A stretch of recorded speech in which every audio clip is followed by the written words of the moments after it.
Амина жаңа үйге көшіп келеді. Үйдің артында үлкен қара орман тұр. Амина орман жанындағы түнде орманға кіруге болмайтын деген жазуды оқиды. Неге болмайды екен?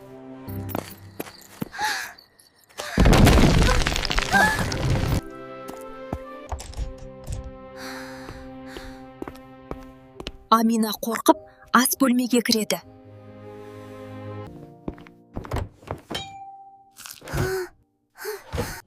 Панда қорқып тоңазытқыштан қашып шығады. Тоқта!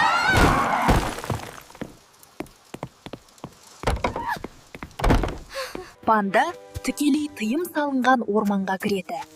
Орман іші қараңғы. Панданың алдынан голем тас шығады. Панда қорқып қаша жөнеледі.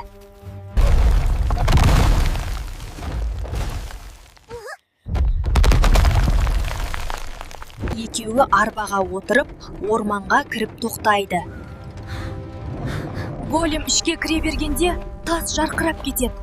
Кенет голем тоқтап қалады. Ол бұл тасты қорғап жүр. Сонда сен ұры емессің бе?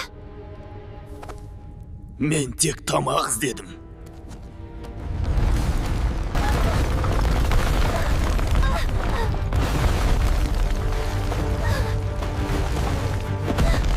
Арттарында үңгір жабылып қалады.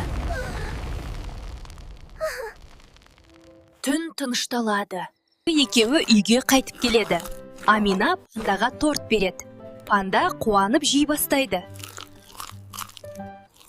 Енді екеуміз дос болайық.